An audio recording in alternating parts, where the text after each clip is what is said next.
Let's talk movement. How the character feels the control and use. Movement is the most important part when designing a video game. It's literally how the player expresses themselves when playing. When movement isn't made to be fun and easy to control, the game itself starts to unravel.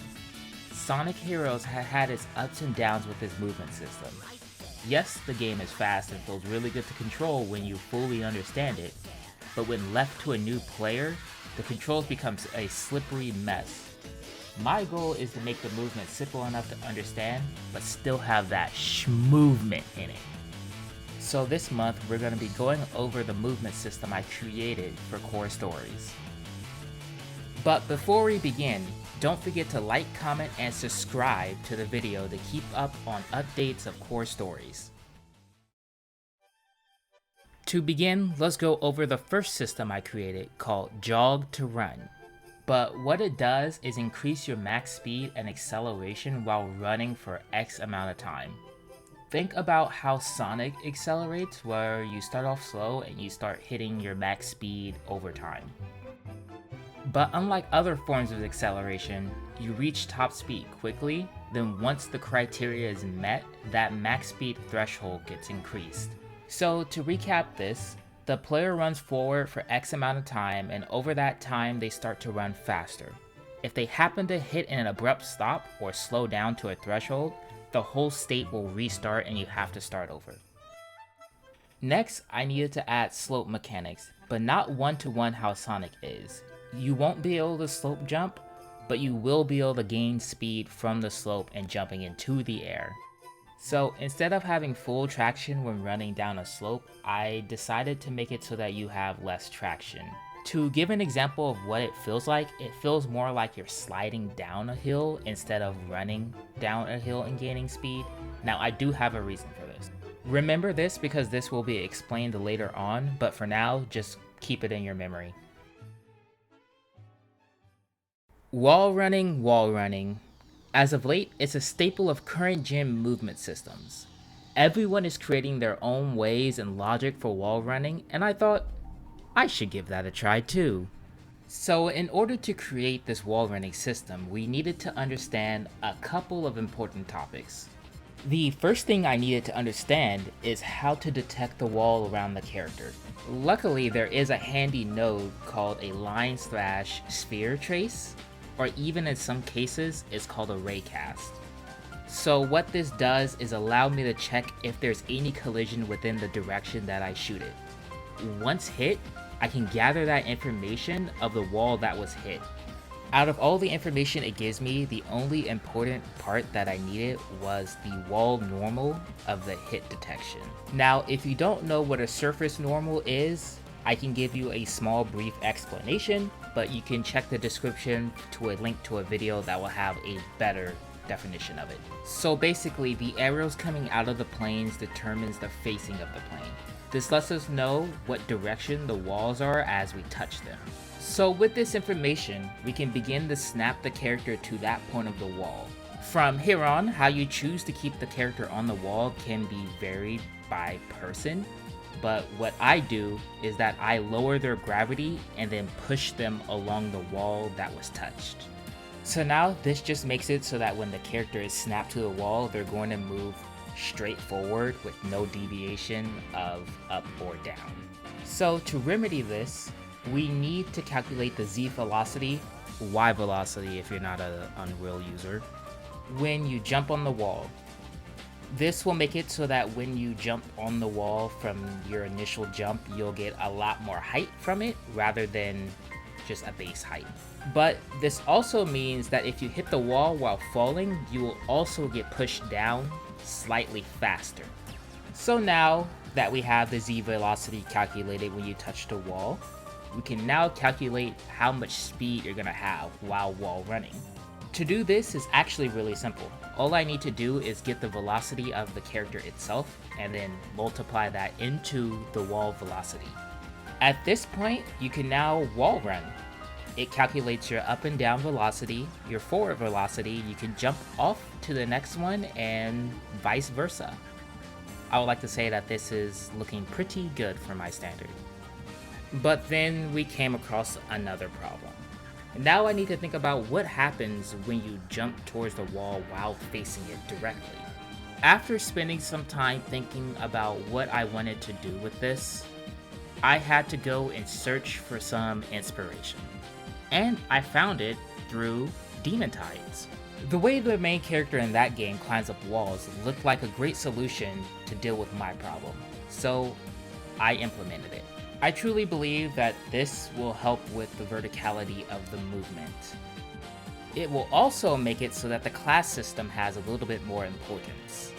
The tanks will be able to climb up higher, giving you more vertical movement. To implement this code was actually really easy. I just took the same code I used for the wall running and then just made it so that it only sends you vertically up. Now, with the wall running all blocked in, it's time to add some animations for Strawberry. So I wanted to make it so that she uses her shield in some type of way when wall running. So what I did, I know this doesn't make much sense, but I made it so that she rides her shield while wall running.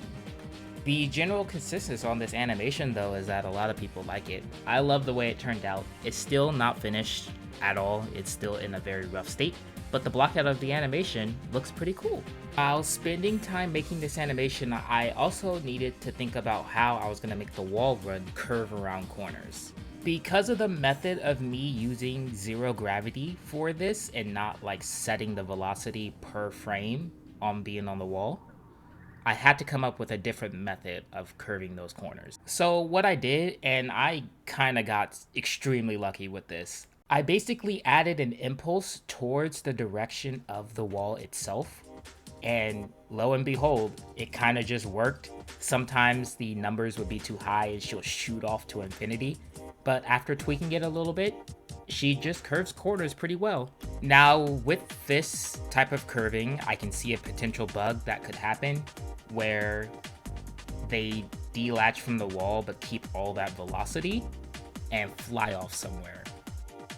To basically prevent this, I have an arbitrary system that keeps track of your max speed and doesn't allow you to pass certain max speeds.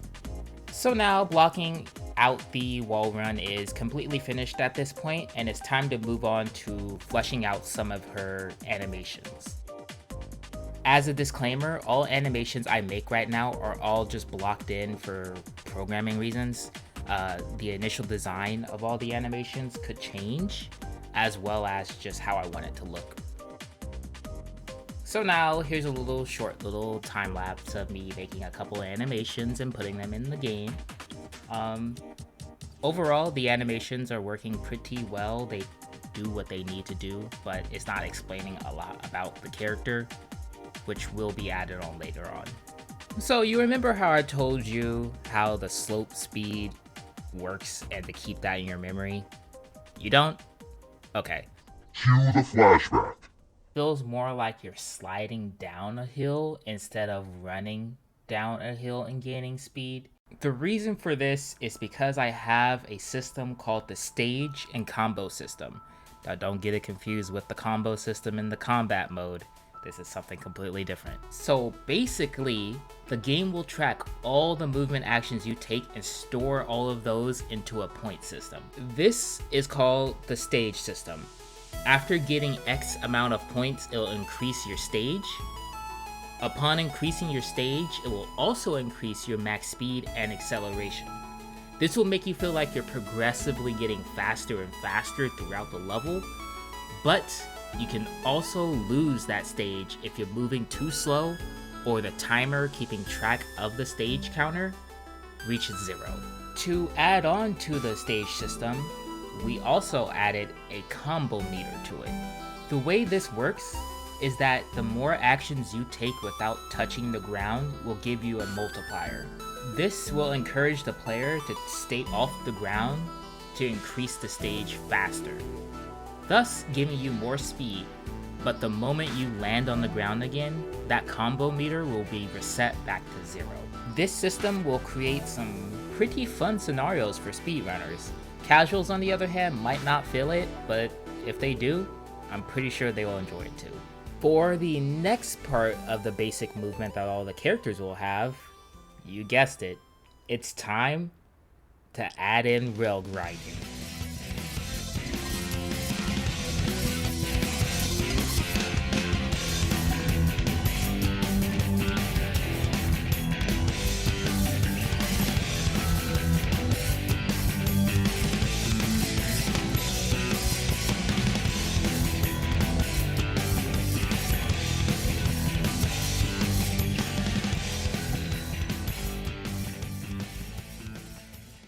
Rail grinding is the staple of the 3D Sonic era starting from Sonic Adventure 2.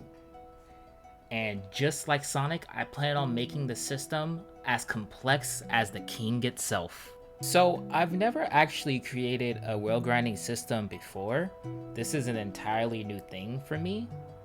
So after doing some research, I found that I needed to create something called a spline. What a spline is a line that is adjustable through points. Say you have 3 points, the middle point can be moved left or right and it keeps a curve to adjust it. Using this, I can attach the character and tell them to move along the spline. Now this process normally uses pretty complex math, but once again, Unreal has it already done for me. I just had to do some tinkering and working with the spline itself and creating some algorithms to get it to work properly. Alright, by this point the grind only moves you in one direction, but we need the rails to slide you in the direction that you're facing. To do this, I get the initial direction of the character's forward direction and tell the spline to move you based on that.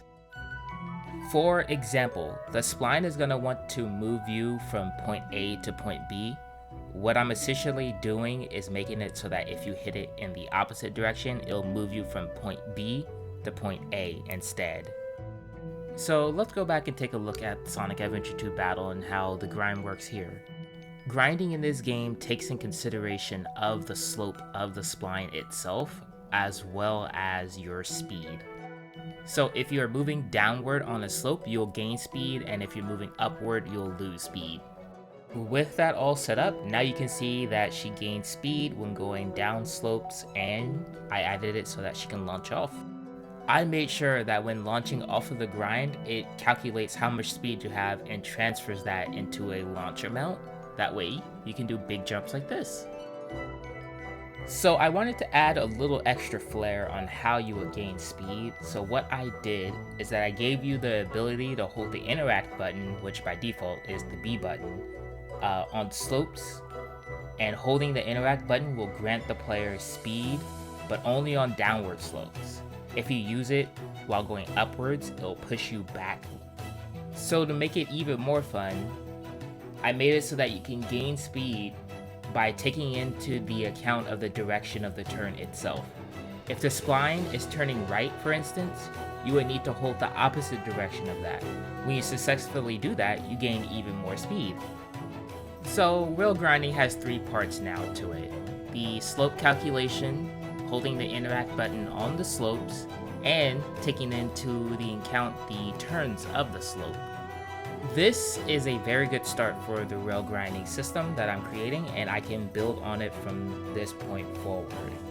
I know people love rail grinding a lot in video games, so I wanted to make sure this was really fun and complex at the same time. So for the last thing we're going to talk about today is the character skill system. Each character will have their own special ability that they can use on a cooldown. Lucky me, this code was already implemented and done due to me creating the summon ability system that I went over in the last video.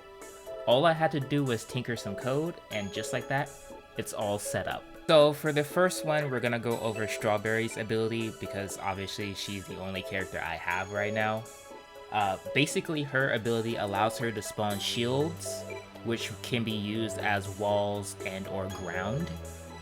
And as you level her up, you'll be able to spawn in different types of shields that are stronger, might be give you more verticality, different shield shapes, essentially stuff like that for her. Okay, so this is all the global movement that all the characters will be able to do, excluding their character ability. It is all blocked in and functioning to a state where the bugs are not game breaking. With being able to mix and match the summon abilities with your character skills that you have chosen, plus the combination of tank damage and speed characters, it's looking like the movement system will be very, very versatile. You'll be able to pick and choose what you want and create your combination that fits you best. I would like to thank everyone that watched this video to the end, watched it for 10 minutes, watched it for 1 minute, and all the people that watched my video last month, 2 months ago. I think it was 2 months.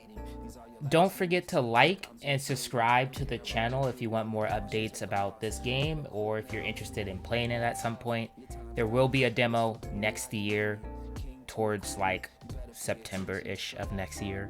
That's the goal that I'm heading for.